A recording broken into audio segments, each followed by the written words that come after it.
Hi, Paul. Aloha. Aloha, how you doing? Can you see me okay? Yes, I can see you just fine, and I can see my name. That's okay. That's what we're gonna do. So yeah, thanks so much for joining. And you're early. Oh dear. Well, I guess we're recording now. Is that all right? We're recording. Yeah, yeah. Oh, Is okay. is is that okay? Yeah, that's fine because you've got another guest after me, haven't you? I do. Yeah. Yeah. I have Aaron Montgomery, That's right. CEO of Carlots, Oh, wow. on after, and then at half past six.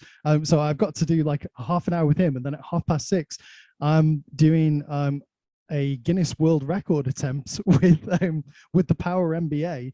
Oh, wow. Where You've we got a packed night this evening. I know. I should have I know. picked another evening then. No, no, not at all. Not at all. Wow, your voice is it's not what I thought it would be. It's really, really nice. Oh, did you think I would have like a bunny rabbit voice or something? I didn't know, but it's like, have you considered doing an audiobook version of your stories, of your books? Well, people have asked me that before, but the series is not completed yet, as you probably know. You've read the first book, haven't you? Yeah, yeah. So the second book is out. It was published this summer. And then the third book, which completes the first trilogy, that's going to be released. It's planned to be released at the beginning of the lunar year of the rabbit, which is Okay. January 2023. Wow. So that makes sense to have the complete little box set in the lunar year of the rabbit in Eastern astrology. So the order of the animals, you might know, that's how you can guess how old somebody is. Yeah, well, Because in the Western system, if you just say I'm a Scorpio, that doesn't tell you the age. But if no. you say I'm a rabbit, you can sort of guess what somebody's age is. Yeah, so I was born in the year of the rooster or the cockerel or the cock. Oh, my father's a rooster. That's good. So you're an exhibitionist. That's the chief quality of the rooster. Yeah, I'm busted. We know about those roosters. Yeah. Yeah, I'm a 1981 rooster. Oh, congratulations. Yeah, So thank you. I am a rabbit, Yeah. and that makes sense. So the rabbits are fond of the arts, Yeah. and we have a tendency to be diplomatic. So that's a range of behaviors. I don't know. It depends on what situation I'm in and where I am. I think you are diplomatic, but I just wanted to say, Pauline, that I've been a massive fan of yours Okay. for like the past, I don't know, 6 months or something, or Thank maybe you. 9 months on LinkedIn. Like, I look forward to seeing your posts more than anybody else's. Like, I'm That's sorry sweet to of you to everybody say, else. Paul. My posts are not for everyone's taste. Yeah, and not only the posts, but the comments that you leave on other people's posts as well. Oh, yes. You have, like, your sense of humor stands out to me as being, it's so strong. And I thought ages ago, I was like, oh, I need to get Pauline on the podcast. And I was like, I'm not sure. I don't feel confident enough asking. Like, Oh no, you should feel yeah, free. I mean, anybody, the way I see it is anybody with kind of an absurd sense of humor like I have, they're usually fairly open-minded and yeah, approachable because we've kind of seen everything. It's like, what is it? Doctors, artists, and military. You can tell them anything and they won't bat an eyelash. So yeah. no, you always feel free, and people can DM me. It's fine. I don't get the trolls and the things I see on the feed that other people experience as much, perhaps because of the sense of humor. It kind of blocks them from doing it. I don't know. I think so. Yeah, and well, one thing that you do is you don't argue with anybody. Not really, no. No, and you have that you've always got like a really nice, witty, charming way to, if somebody is turning a little bit weird, Yeah. of like turning them back around again. Oh, well, that's I didn't even observe that about myself. That's good. Well, I mean, most of the people in my network, I have a very, very lovely network. I don't have I have blocked people, but they tend to be people who are not first degree connections. Yeah. So I noticed some of my connections have problems with people in their own network. I don't know how it is with yours, but No, I'm pretty good actually. Yeah. Yeah, because we pick these people to accept when they send the request in the first place. So, I mean, you kind of know who's like-minded. And even if they aren't like-minded, you know, if they're going to be diplomatic and not silly and get into arguments. And what bothers me more than anything is that if one of my connections gets into an argument with somebody who's not a connection, it's not the point that they're not connections. It's just, I don't like to see people arguing because it's really very silly and nobody cares at the end of the day. Because life's too, I'm wondering, are these people employed? Do they have anything better to do? Don't they have anything interesting, like a hobby, like my recent post today I did?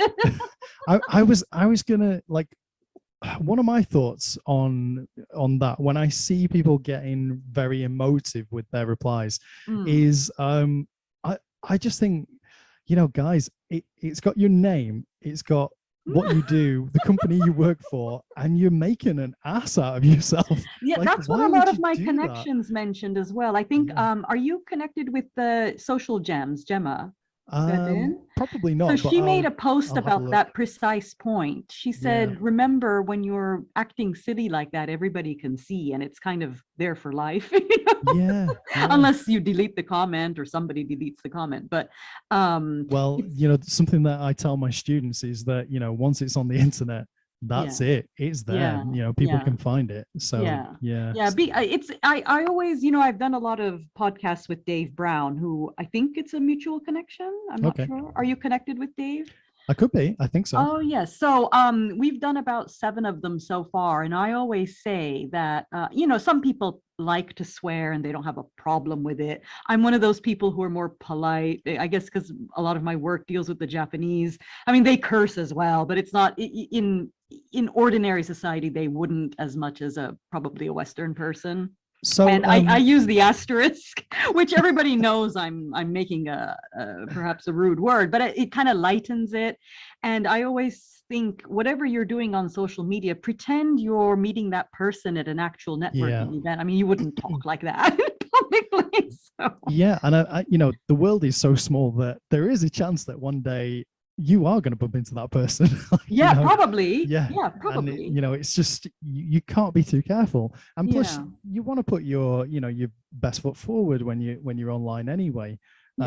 Because you don't, it's not. I think humor is the way to go, because for example, a lot of my connections like Travis or Dave, they use an awful lot of humor, and a lot of the time it's making fun of other people's posts, but we should be all having fun with this. I don't take it too seriously. And maybe you don't know this about me, but I actually don't use a mobile phone, and I'm new to social media. So I have a laptop. Everybody says, how do you use LinkedIn? I said, well, there's something called notebooks, laptops, desktops. There's a website.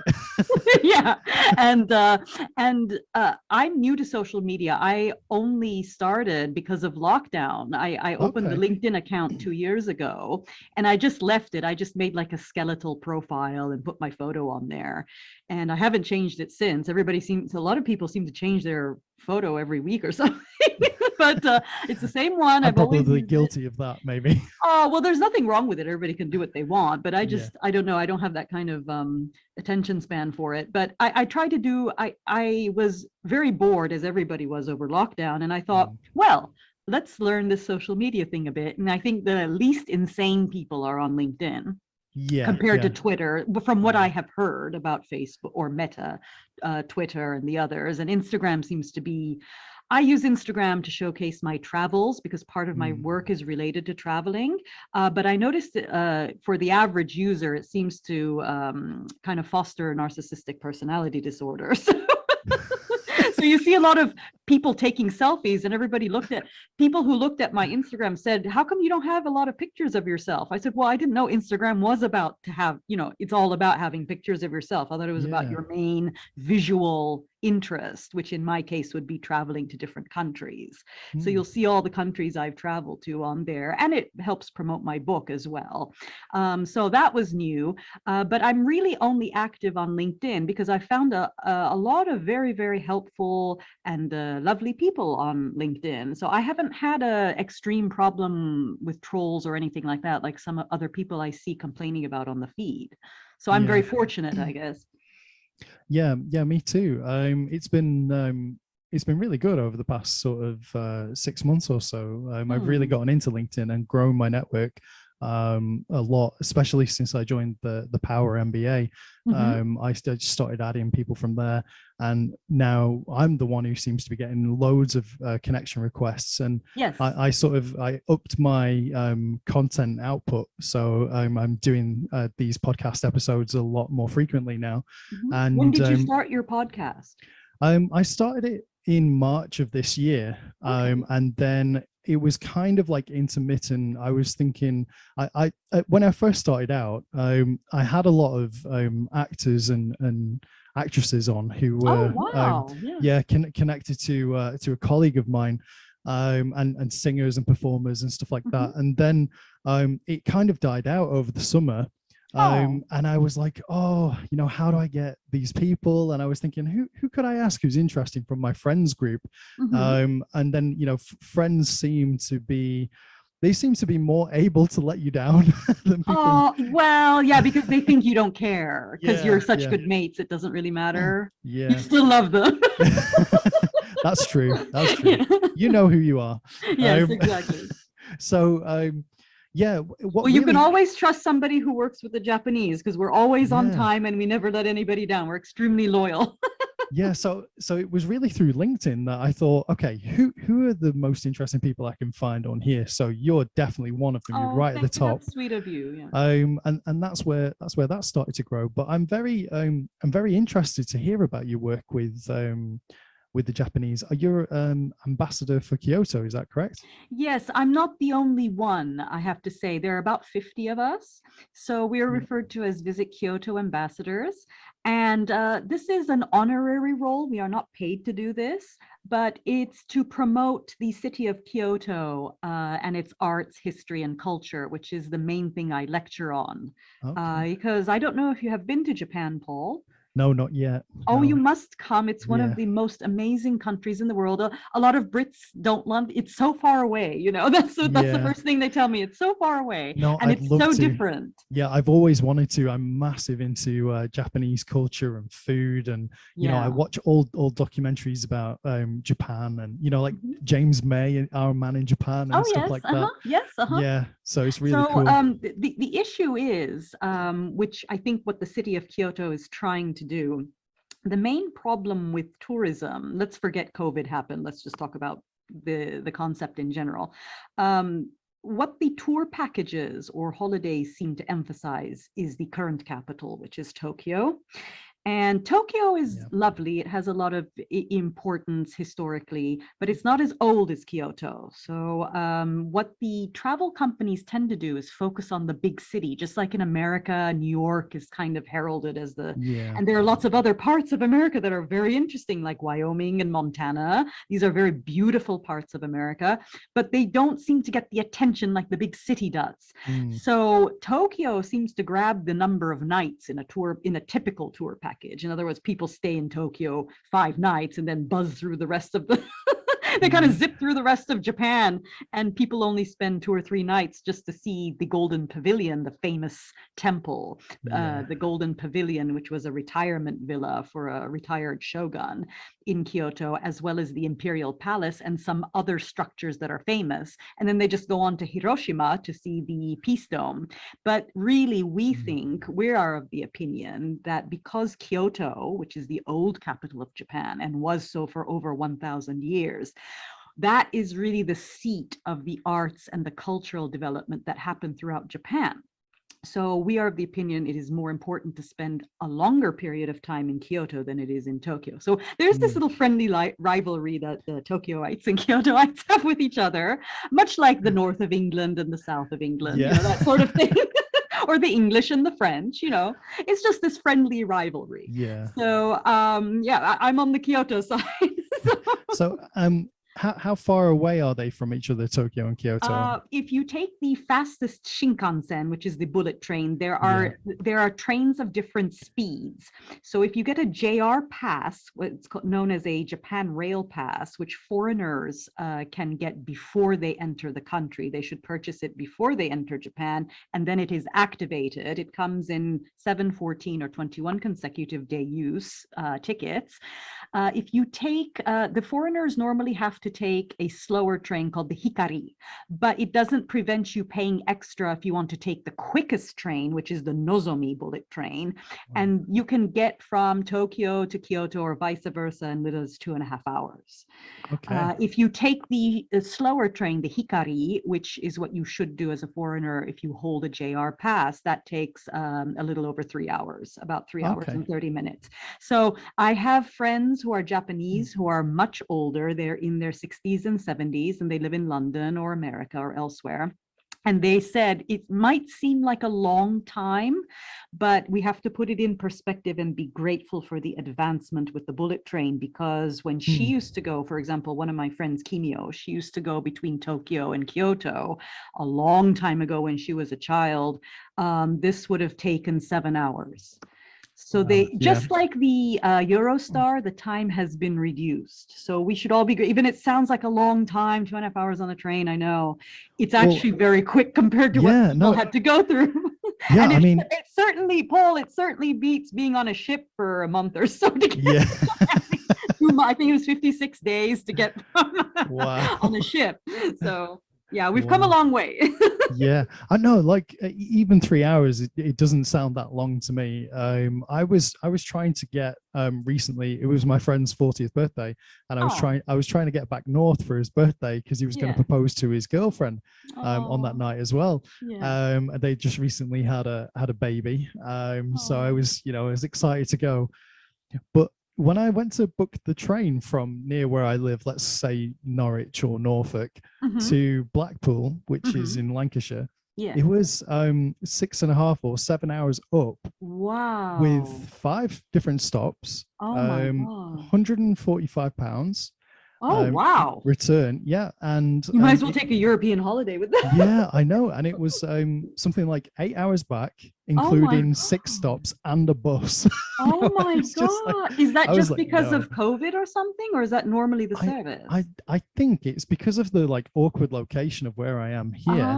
So you're near Norwich. You're near. Yeah, I'm sort of I'm in between Peterborough and Norwich. Yeah. Oh, okay. So it's I'm not too far away from Cambridge. Because Peterborough is quite a large station, isn't it? Yeah. Yeah, I've been there. And Cambridge should be, well, everybody's in London complains how I think there's no fast train from Cambridge to London. Yeah. Or maybe there's just one, and there should, by 2021 there should be more than that. Should be more advanced. I hope so. Yeah, I think so. There should anyway, be. So the best trains in the world are French, and I would say the second best are Japanese. And what about the Germans? The Germans make excellent engines. Yeah. So all the British make beautifully designed cars, I have to say, like Jaguar, but they're fitted with BMW engines. Yeah. So the design work is British in a lot of the cases, but the actual engineering inside is German. So everybody has their skill. Because before Jaguar, the problem with Jaguars is that they're always breaking down before the Germans put their engines. So everybody in America trapped with the Jaguar, you had to go to a special parts dealer, but they're beautiful, beautiful cars, I have to say. So do you mind if I ask, is that where you're from? Are you from America? Yes, I was born in Los Angeles, California. Okay. And then I came here I did my law degree in England. Yeah. I did my master's in England. So I did my first degree, my bachelor's was from California. And then I kind of basically moved here as a teenager. And I lived here full time for 15 years until I started splitting my time more in the Asia Pacific region. So that is when I started spending more time in Hawaii, especially in the winters, because in my old age, Paul, as I age, I can't stand this brilliant English weather you have. Yeah, I know. I'm sorry. I used to I do like the rain, but it's nice to be. The problem is there's not one city that has everything I want. Yeah. So Hawaii, I don't know if you have been there yet. No, But not yet. please come sometime. I've only I've been to Mexico, so I've been to Okay.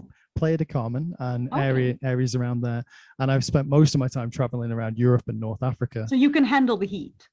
Yeah, yeah. It's very In North people. Africa, Yeah, my British friends have some difficulties in California and Hawaii because when it's interesting because Californians, and this happens to me sometimes, there's that seasonal affective disorder. yeah. Whereas if you were in a cold place, you become very, very down. So do you need to supplement with vitamin D?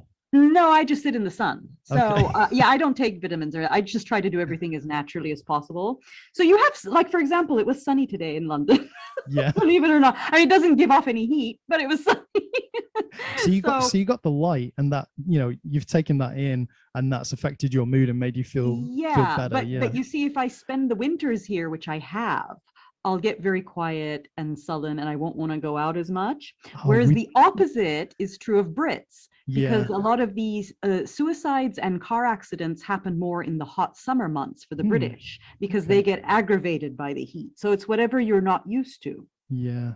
Well, I was born in Ireland, and I've lived in this country since I was 11, so I should be used to the cold and the rain, but you never get used to it. But I'm not. Like I I feel like I'm a hibernator. So when this time of year comes around, I lose energy, and I lose my pep a bit. I have to like put in a bit of extra work. I think definitely the sun affects people. Yeah. And I think I am biased. I mean, I don't have any other experience other than my own, but I do think that people born in a hot or a sunny climate are generally have a better attitude, a more positive attitude. I mean, it depends on the person, let's be honest. But generally, that's my experience in life. And I've traveled to over 100 places, so I've done enough field work.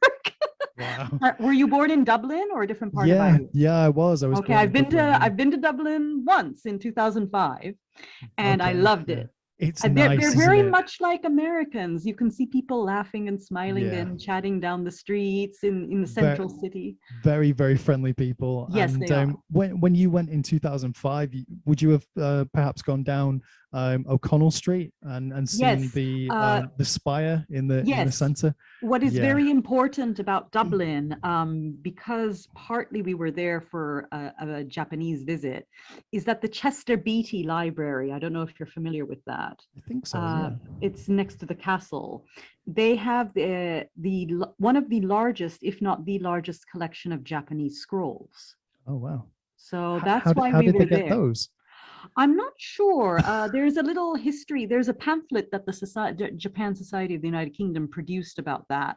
I'm not sure, but for some reason, the large collection is there. And I remember we also went to the King's Inn, which is your Inn of Court. So I'm a member of the Inner Temple in London. These are the 4 Inns of Court where a certain type of legal practitioner would get their education.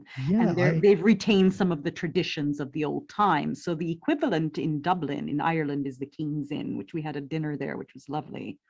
So wow, yeah, that's a real coincidence, because recently I was reading about the Inner Court. What was I looking at? I can't remember. I think I was reading about exclusive clubs or Masons or something like that. And I think in the search it came up, and I thought, oh, what's this? And it said, you can only join if you have like a law degree. As you probably know, the legal system is split in England. In the Bar of England and Wales, you're either a solicitor or a barrister, whereas the system is fused in a country like America. So there's only one attorney at law that the client sees. So solicitors handle certain levels of legal casework, and then if it has to go to court, the barrister will take over because they have rights of audience in the court. And then they did this funny thing. I'm not a practicing barrister. I joined when I was thinking of becoming one. And in the rules at the time, I think they're the same now, you had to join an Inn of Court. And I had a mentor who unfortunately actually died of alcoholism. So it kind of changed my career path into public speaking and specializing in Japanese culture instead. So it's nice. I always say I don't regret it because law is a very, very good subject to study regardless of what anybody does later in life. Yeah. Because the lawyers are trained to sort of see through people more than other people. You examine a lot of case law in which you see different situations.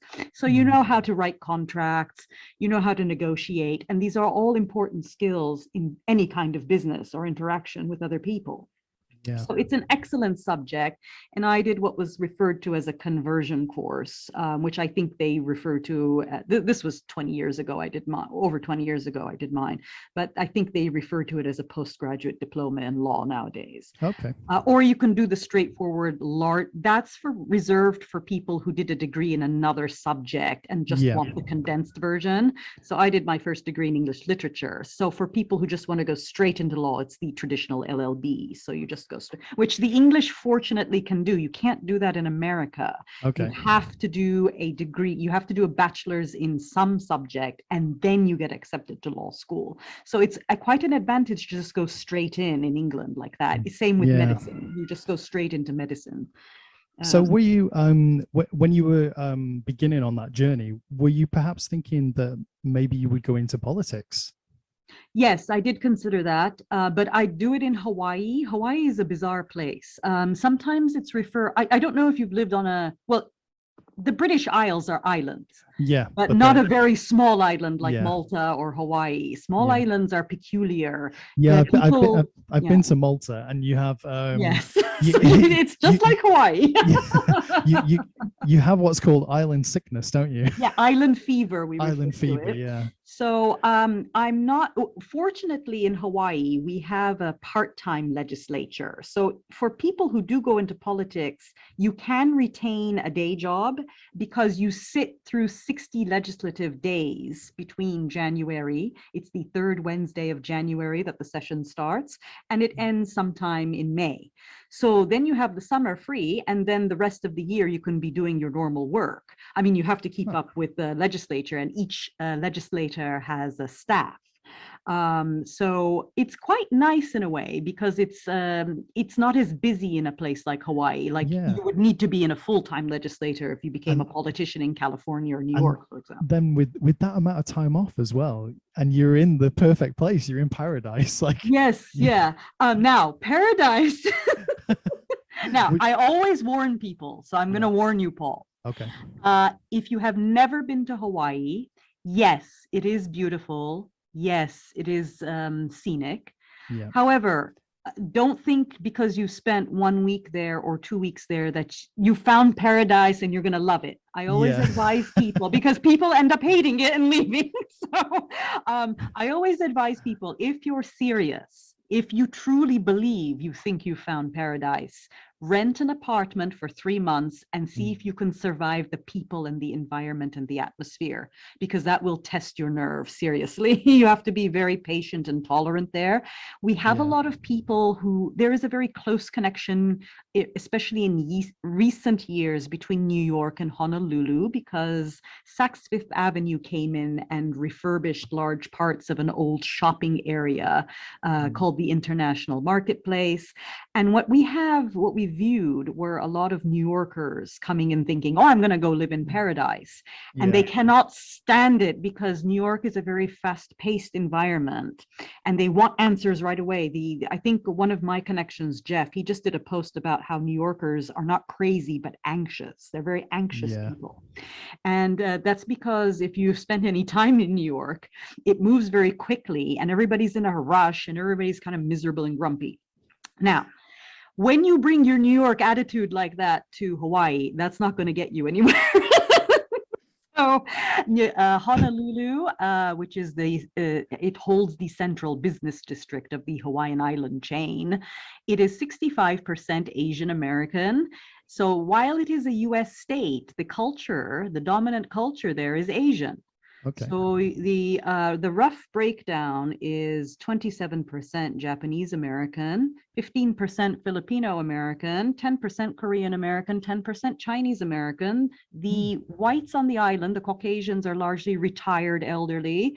And so the working population is going to be Asian American. So one must understand how Asians do business, whether or not they hold a US passport, because being in a hurry or wanting to be in a hurry and wanting answers very quickly will not happen in Hawaii. And that's why New Yorkers get frustrated and leave.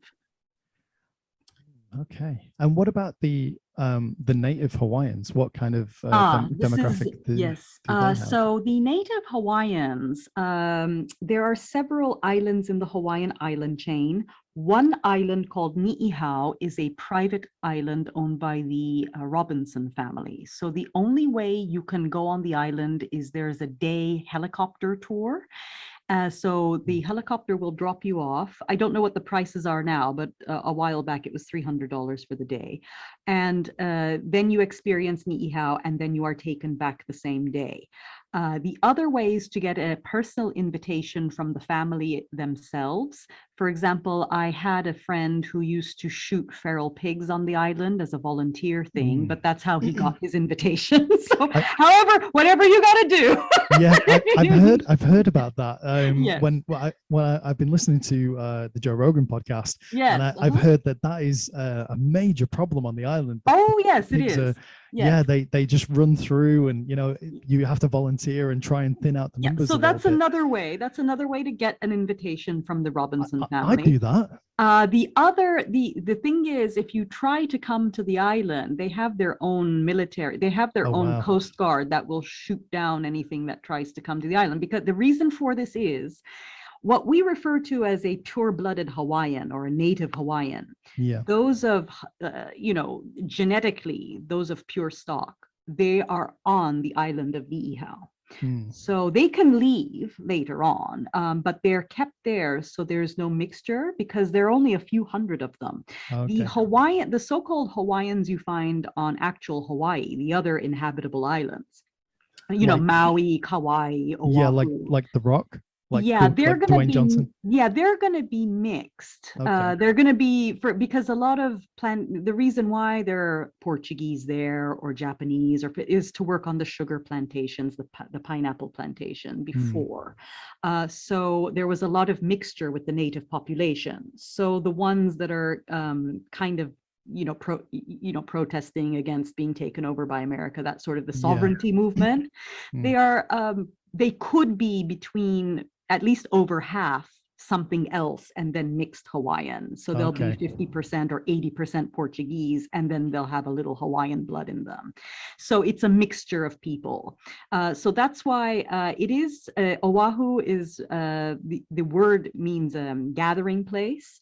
So it's a place for all these cultures to mix. So nobody cares. In fact, a lot of people, maybe I shouldn't say this, but it is true that in Hawaii, people take the mickey out of each other by saying racist jokes or phrases sometimes, but nobody takes it seriously, you see?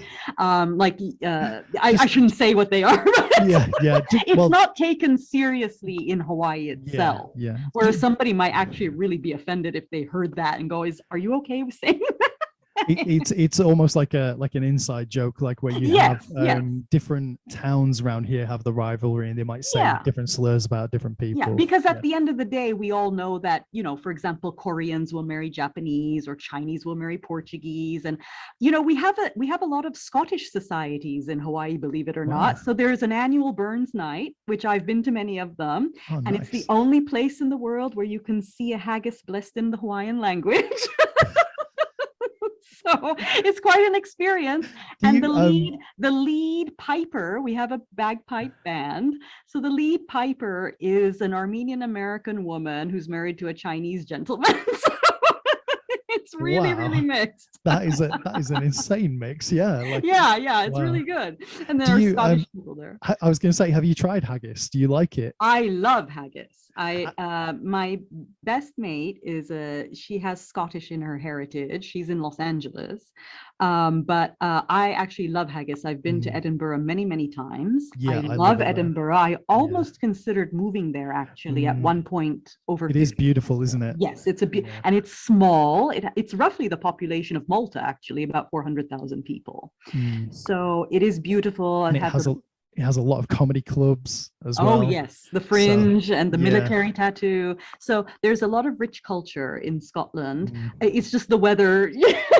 Yeah. It's getting, if I can't even handle London very much. So I think, it's going to be okay for a holiday, for Yes. like the comedy festival, the Yes. film festival. But yeah, other than that, the weather's not going to be that great. Yeah. So to answer your question, so I was here for 15 years, and then I go to Japan quite a lot, obviously for my work.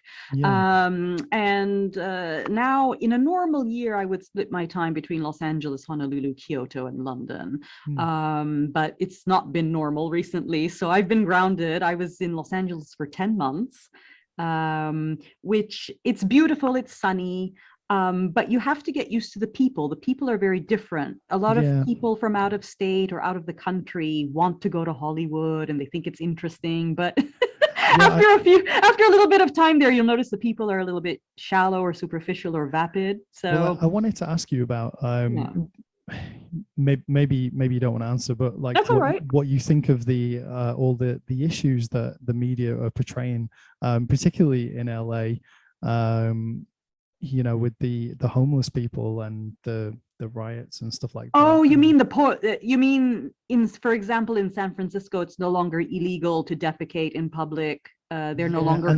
I never understood why. Okay, you can put a tent up anywhere, and yes. I never understood the concept of fining a homeless person because they don't have money anyway. I'm not saying it's okay to defecate in public. No. I'm just saying I don't understand what the fine would do because they can't pay it anyway. It's not logical. Yeah, and then they just get put in jail if they don't pay the fine. Yeah, right? And then you're gonna, I don't know, do what Assange did and slap some feces on the wall and then come out and do it again in public. So I don't know what the solution is. Nobody knows. It's a mystery, Paul, what the solution is to this. and just going back to Hawaii, do you have any sort of position or opinion on Tulsi Gabbard? Yes, I have met her father. Her father, Senator Mike Gabbard, is a senator in his own right in the state legislature of Hawaii. Yeah. And he's a lovely man. He's very nice. I've met her mother, Carol, as well, once or twice, because when we have the opening of the state legislature, the legislators open their offices and they, I think it's every other year they have food available and they welcome you as a guest, as if you're going into their home, but it happens to be the shared space of the community, which is the legislature. And the legislature has an interesting architectural design. They're shaped like volcanoes, the chamber for the Senate and the chamber for the House of Representatives. Wow. So they're very, very pretty. So the Senate has like a moon atmosphere and in terms of the main chandelier in the center of the building.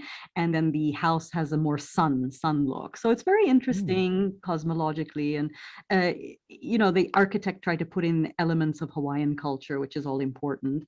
And Tulsi is in a very difficult position. I do feel for her. The way Hawaii works, Paul, is that you kind of cannot get into office as a Republican, or it's not popular to do so. Yeah. So Senator Gabbard, the family is actually more leaning conservative, but it's almost the way he phrased it, to be fair to him, is that I think I can serve my community better. I want to serve my community, but I think I can do it better as a Democrat, which is a polite way of saying that I really can't get into office unless I register Democrat. So the Tulsi had to do the same thing. You cannot survive. I think we have no Republicans in the Hawaiian State Senate at the moment. All 25 seats are occupied by Democrats. I believe that's the case currently. And then there are 76 seats in total. So the remaining in the House I think it changes slightly every year, but there are always less than 5 Republicans in total. So Wow. that is why Forbes called it, I think on the cover of Forbes one time on the magazine, it said the People's Republic of Hawaii or something like that. When you live there, you'll understand. It's not really funny, but it's very, very this happened because of the so-called Democratic Revolt. Daniel Inoue, who is a very famous politician, he originally wanted to join the Republican Party, but they turned him down, and he joined the Democrats, and that's what caused this kind of democratic revolution. I believe it was in 1954, and ever since, whereas Hawaii traditionally was Republican, it turned and became Democrat. So Wow. that is why almost to survive, if you want a political career, you almost have to be a Democrat. And that is Tulsi's position, I believe, even though she appears to have Republican sympathies, as you can see from her behavior. It's because she has to take that path and kind of be the old-fashioned Democrat that we used to have, not the AOC kind of Democrat, but the old Jimmy Carter kind, a little bit like that old Southern, that kind. But a lot of her views are a little bit conservative, and I think she makes a lot of sense. It's just the Democratic Party, the way these political parties, regardless of which side it is, it's just football teams, really. The older ones are always going to have precedence. So as much as Tulsi might make sense in certain arenas, she's too young. You know, they're not going to, she has to be like an 80-year-old, like Nancy Pelosi or Maxine Waters, you know, this Night of the Living Dead out there. And literally the president, not Night of the Living Dead. So I'm not saying that because they're Democrat or whatever. As you've read from my books, I don't take a side. The rabbit is technically, I don't want to put a label on her, but what Plato thought, you know, if we go back to the classics, to ancient Greece, Plato never said democracy was the answer to anything. He actually was in favor of a king or an autocrat in charge of a community. And that is why the rabbit is dressed in royal robes. Yeah. So some people have labeled the rabbit character as a neoliberal or a classical, and I love classical liberalism. As that means free markets, just you should be able to do whatever you want as long as you don't harm anybody else, that kind of thing. So Tulsi has some elements of that, a little like Ron Paul, but she's not that extreme. She's not as extreme as Ron Paul. Ron Paul, I would say, is more of a libertarian, but again, no third party survives in these systems. The British have come close with the Liberal Democrats, but still, you have to be on the right side or the left side in order. That's why Ron Paul had to, for example, register as a Republican. You just won't get in as a kind of a, you know, whatever. Although in Honolulu, we have an independent as the mayor of Honolulu now, I believe. So that's a change. Yeah, I was going to say that the Liberal Democrats were doing okay, and they were kind of gaining favor, and they had some interesting policies that like a younger person might think, okay, no student loans, that sounds interesting. And then they teamed up with the Conservatives to make that coalition government. What was that? 2010 or 8, I can't about a exactly. Decade ago after the Recessions. And ever since then their popularity took a massive dive. So they were sort of in power, like, or in co-power with the Conservatives for some time, but then they haven't seemed to be able to crawl back, like to pull that back. It's difficult when you've got such a system that you pick a side and people are black and white. They want to be on this team or that team. There's no third, there's no gray area. So what I'm trying to do with Tulsi, I'm glad you mentioned Tulsi, because she's in that bizarre situation where we're all trapped in this system. And she for example, has to register as a Democrat to get going with what she wants to get done. And she's carved that interesting narrative that I like, which is rare in women because it's traditionally a narrative a male would carve out for themselves in a political career, purely because women being in politics is relatively new compared to the thousands of years of human existence. So she's carved out that narrative where she served in the military, that kind of thing, but she was a medic, some sort of a medical technician in the army. Actually, it's not like she went out there and I don't know, like in a landmine costume like Diana or something like that. But she did serve. But I'm not making light of what she did. She did serve. I think she did a few tours in Afghanistan. Is that correct? Yes. So that's important. But they're really trying to make that narrative of a military person, like Ron Paul. He's a doctor. He's a physician, an OBGYN. But he was also in the military. So there's this kind of romantic notion of the president, of the chief military leader, having certain attributes in terms of having a military aspect to them, in terms of having a public speaking aspect to them, and in terms of having a mainline profession to them as well. That's looked upon as the ideal statesman. And we've let go of that. The people who have been in charge recently we've had some eccentric characters, we've had career politicians, and everybody's tired of the career politician. So what I'm trying to do, my books don't look political, but they actually are. They've got a little bit of everything in them for everybody's interests. Well, speaking of the Sphinxing Rabbit, Her Sovereign Majesty, the first book that I read, initially I was like, what's the content of this book going to be? And then I opened it up and I thought, is this a children's book? Like that was my first consideration. And then I was reading and I was like, oh no, there's definitely not a children's book. I was like, I could read this to my children. However, there is a lot going on here. It operates on different levels. That's why my publisher took it on, because it's an eccentric series. However, as you've experienced with the first book, it can be read on there are different layers to it. So a child will understand it differently from an adolescent, and an adolescent will view it differently from an adult, because the adult will be more likely to be familiar with Orwell's works on privacy and surveillance, and also something like Animal Farm, which looks like a cartoon with animals, but it's a very serious subject that is being tackled. A very sinister cartoon. Yes, it's a very sinister cartoon, actually. So you have characters like Napoleon in there. You can see the Sphinxing Rabbit is dressed in Napoleonic robes. This was the anniversary of the death of Napoleon this year. So there's a bit of, there are references to fine works of art in there. I don't know if you caught all three in the first book that you read, but you can, the very clear one is the title page, which I think is on the rotating image of this podcast, which is the coronation portrait of Elizabeth I. So there are references. Go ahead. I was going to say, and on the inside, there are two pictures of rabbits that were they yours, and they're similar sort of design as the Sphinxing Rabbit. One of the reasons I did this series is because I used to have two pet Dutch rabbits. So Dutch rabbits come in I have a lot of, forgive me, Paul, I have a lot of animal welfare connections. So I just want to mention that Dutch rabbits come in different colors. So the most popular combination is the black and white, which is what I had. I had one male rabbit and one female rabbit, black and white. And they were from a prize-winning doe.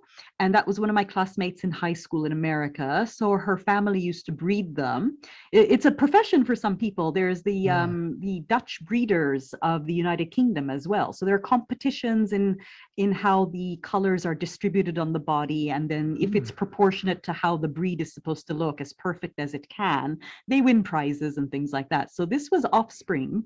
My rabbits were offspring of a prize-winning doe.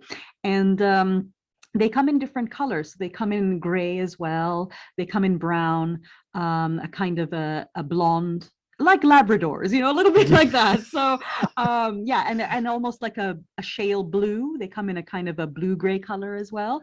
So there's a collection of colors in the Dutch rabbit breed. And it works out very nicely, Paul, on the political angle, because the Dutch Republic as we know, Amsterdam is one of the most free countries in the world. They're all for freedom. They're only interested in trade, really, historically. That's why the Dutch were allowed to stay in Japan, where all the other foreigners were expelled during their closed country policy, because they never tried to convert anyone. They just wanted to do business. They just wanted to do trade. And the Japanese appreciated that, instead of trying to convert their population or whatever and causing all sorts of problems on their land. So the Dutch Republic is a brilliant example of freedom, free markets, that kind of just wanting to do business, just getting things done without red tape at that time, you know. So I very fortunately, it nicely works out. There are a lot of metaphors in my books. So the Dutch breed is also the Dutch Republic. The rabbit stands for freedom, free markets, that sort of thing. So you can see the layers in that respect as well. The book is incredibly illustrated. Yes, that's Nilesh, my illustrator. He's very, very talented. Yeah, it's so beautiful, and the level of detail in some of the pages is incredible. You know, the depth, particularly the page when after the rabbit has finished creating her environment with the aid of all of the other rabbits. Oh, the warren, yes. Yeah, and then you see the warren, and you're looking at this warren, and then her little capitalist empire. She's got her own private yacht down there. Yes, you know? That's right. And the jet with the little rabbit on the It's so the whole, like, because you can get, without giving too much away, you can tell that the little ladybird character is a certain political leaning, and she persuades it to be another leaning. So I don't want to give the story away, but if you love the illustrations, they get more ornate as we go through the series. So the next book is medieval in nature. So I'm tackling on neo-feudalism. And now I didn't plan what was happening with COVID and all this, you know, as I explain in podcasts with Dave Brown, you know, every 10 years or so, or roughly more like 11 years, there's this sieve shaking where the middle classes slowly dwindle away, and you get more of a feudal society where you have very, very rich people and extreme poverty on the other end. And what happens during recessions, you know, the luxury sectors do not really suffer that much. I mean, obviously anything in travel did suffer, but really in terms of purchasing products, luxury items, it always grows during these periods. It doesn't affect them. In fact, it gets bigger. I used to work in Bond Street when the 2008 recession happened, and Bond Street did very well during that time. So it's peculiar. It's very odd. So you get this almost, it's like a detonation of society over the past few decades. And that's what the second book talks about, in addition to the blockchain applications, in addition to the tech part. So there's a technology, I know, as the Cybernaut. You're probably interested in the tech side as well. So the first book introduces decentralized government, or the concept of decentralization. And then the second book goes through the blockchain applications. And I showcase 12 of them because most people associate blockchain with Bitcoin, and they are not the same thing. Blockchain, as you know, is the ledger, it's the accounting system, or the recording system of transactions, and it has many, many other applications besides cryptocurrency, and I go through them in the second book. That's I'm definitely going to get that second book now. If you like blockchain, it's really interesting. I mean, it's very simplified for children to understand, but the blockchain is you know, it's basically Web 3.0. You know, it's the future of the internet and transactions and secure transactions in all sorts of different ways, including trading of property, which is quite a serious thing to. Property is one of the applications I showcase in book 2. Oh, right. Okay. And also it's very important in fine art dealings, such as tracking and tracing provenance in fine art, because this is how you end up with frauds and things like that. So if you have that on an immutable ledger, then that makes things simplified. Also, a lot of jewelers are using it for the tracking of diamonds. Wow. So Wow, I didn't know that. The fine art thing makes total sense, and I can see that was that before the introduction of NFTs? Like, was that Oh, the application? yes. Yeah, There were so companies this NFT, yeah, this NFT, it's taking the piss now. That got trendy earlier this year, whereas the yeah, yeah. blockchain got very trendy in 2016. If you recall, in London, almost every day there were like, I don't know, a dozen blockchain events happening in central London. It was very hyped up in 2016. So if you got on board with it in 2018, it was almost as if the ship had already sailed. You had to have gotten in on it in really 2016, 2017 at the latest. Yeah. Now the NFT, there's always something new, Paul, Yeah. that people make up. So now it's the NFT. I know. I'm thinking, I can't miss this boat. I've got loads of weird images that I've made, mostly of myself. Oh dear. This is not something like the child in Parasite, is it? No. You don't have a schizophrenia zone or anything. No, it's like I've put my face on a cyborg, and then I've heavily edited it. So I've got a big collection of those. So yeah, I've just registered with an NFT marketplace. So I'm gonna try and put some on there and see if I can make a few million. Yeah, be the next Beeple. Or the next Banksy, you never know. Yeah. So the other thing that I mention is that the book is technically, well, my publisher has classified it as being under personal development. Okay. And a lot of people might find this odd, but if you see the descriptors of the two books on Amazon, there's a little description of the book. Like, I've got what one would here. you do? Yeah, what would you do if you, it's on the back of the book as well. Okay. And it says, it asks questions like, what would you do if you were truly free? What would you be if you could be anything? And you'll see in the second book, it's about, well, I don't want to give it away, but I did mention it's feudalism is discussed in it. So how do the peasants get out of feudalism? It's through education. So that's the emphasis of the second book. And the thing is, I've had readers who've read my book who have been through trauma, because I noticed that you work with mental health awareness as well. Yeah. So I have had a reader who explained to me, she met with me in person and I signed the book for her. And she said she underwent a very severe trauma. It was a car accident. And this is before she got married and had her 5 children. And she said that the book is very helpful because what helped her through the trauma of the car accident was alternative therapy, like with psychedelics and mushrooms and things. So I'm not too deep. I don't know about this to some extent, but whatever works for people, leave it alone. Let them try things. Psilocybin treatments, yes, or something. DMT, yes, it was or that. something like yes. that. So she had tried that, and that brought her through the trauma pretty well. And she said, after, I don't know how you felt after you read my book. I've incidentally never done drugs or anything. I'm just strange by myself. I just have a really good imagination, and my illustrators artists are just naturally kind of crazy. So she said after she read the book, she felt like she had done mushrooms. So I don't know how you felt, because there are some stars and colors. There are bright colors in there. Nilesh really loves his colors. I've never done mushrooms or anything like that. But when I was just read my book. I read it and I was like, what what's going on? Like, what is this? Yeah. Well, as long as you're not traumatized from reading the book, you had a nice feeling. Yeah, I loved it.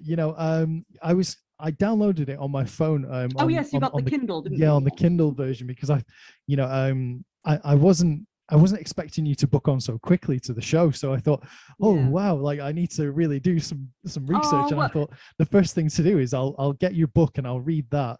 It doesn't take long to read, does it? Well, that was the thing. I was pleasantly surprised, because I thought, oh man, I'm really gonna have to skim this thing. I'm expecting it to be like like a thick like novella or novel. And I was like, oh, brilliant. Like I can get through this. I'll tell you something, Paul, that's interesting, is that I met with another publisher before the one who took it on, and he got quite upset with me. He said, you've written it. He said he thought I should write a proper book on blockchain. And I looked at him and I said, well, that's all been done before. The technical books on blockchain are written and it's incredibly boring. Yeah. And I said, well, nobody will read it if I do it like that, especially children, because they won't understand it. Yeah. So I did it. I wanted to do it, and I'm really inclusive. I want everybody to understand. So I kind of condensed very heavy things into something that looks extremely simple. So I know you like Japanese culture and Japanese food, and one day I hope you come to Japan. But there is a performing art. You had performing arts guests. So the indigenous, one of the native performing arts, although there is influence from other Asian cultures, is No, the Japanese No drama. So if you go on YouTube and you see performances of No, it doesn't look very interesting on the surface. It looks very simplistic. There are, if at all, maybe one prop on the stage. And it's very, very simple because the audience has to fill in the story. All the audience is given is the basic storyline, because the No dramas are in classical Japanese. So in the audience, even the Japanese have to be given a translation, not just the foreigners.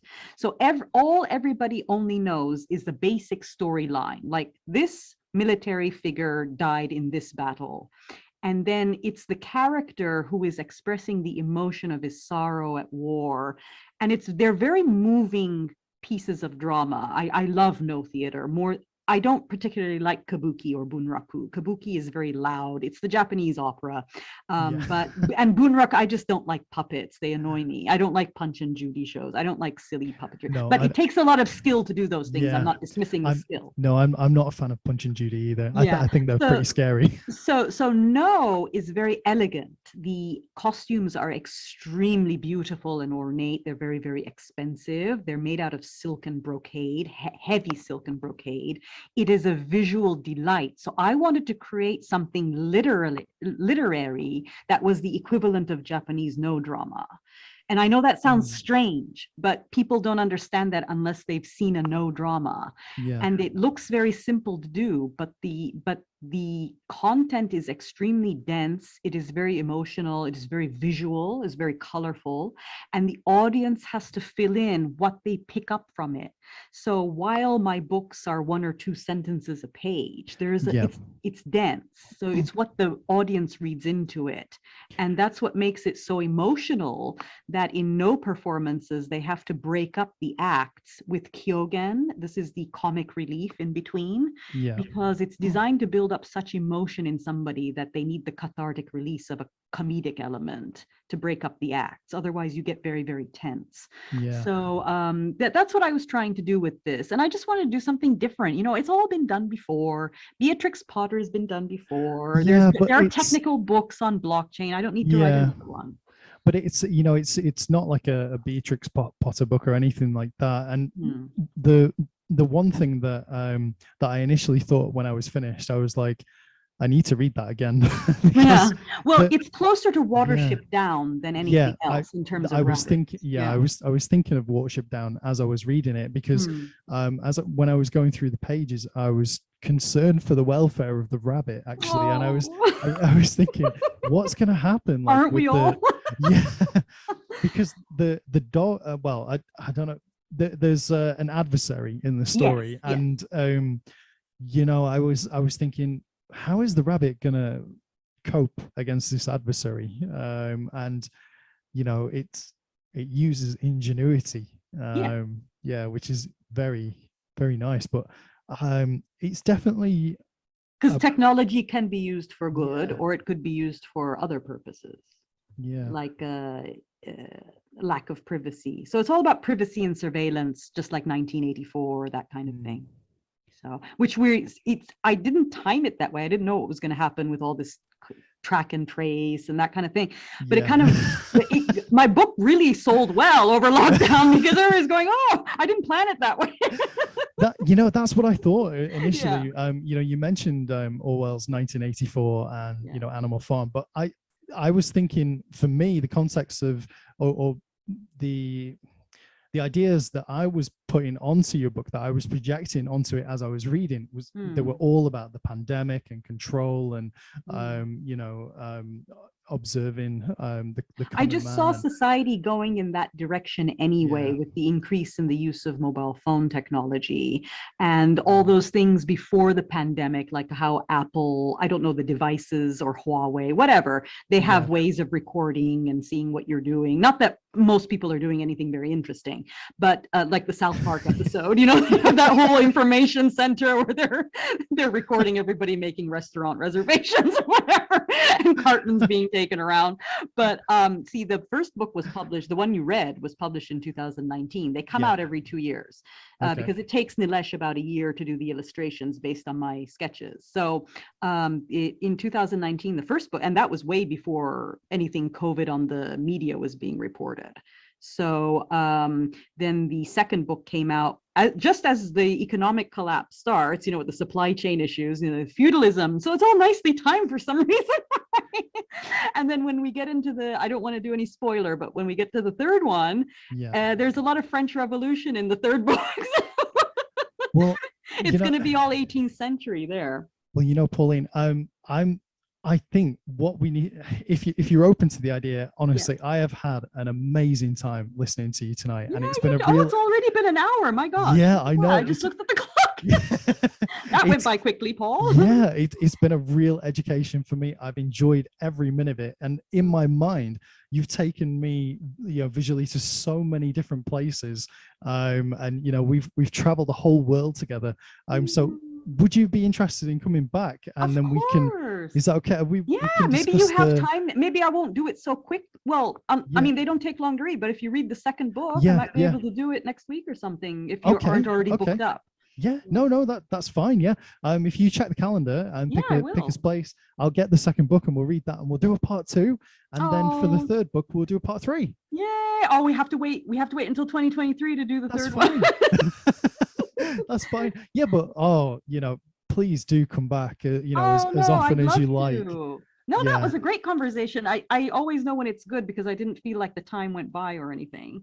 I know, it's gone by in a flash. But thank you so much for inviting me, Paul. It's really been fun. It was my pleasure, honestly. I've had an amazing time, and I'm overwhelmed, like, with your worldly knowledge is just incredible. No. Well, I have to learn more about what you do in terms of Cybernaut, because I've listened to a few of your podcasts, but not really the ones when you started early on with the performing artists and those kind of creative people. So that's quite interesting to get different. Well, I have a couple of episodes with Jean Bruce Scott. From Magnum PI and Airwolf. So I think they're quite enjoyable. The part 2 of Jim Bruce Scott is an hour-long episode, and that is that she talks all about Hollywood, and it's like a Hollywood insider piece. Oh, that's really a whole other world. Never mind my mushrooms and rabbits and things like that. There's a lot of mushrooms and rabbits there. Oh, Pauline, it's been amazing. Thank you so much for coming. I have to go because you got your other guest. Yeah, I've got to talk to Aaron now. Okay. Well, hopefully we can do the second one next time. Yeah, definitely. Please do book again. I would love it. I would absolutely love it. And you and Aaron have a great time. Thank you. And speak with you later. Aloha, Paul. Yeah. Aloha. Bye.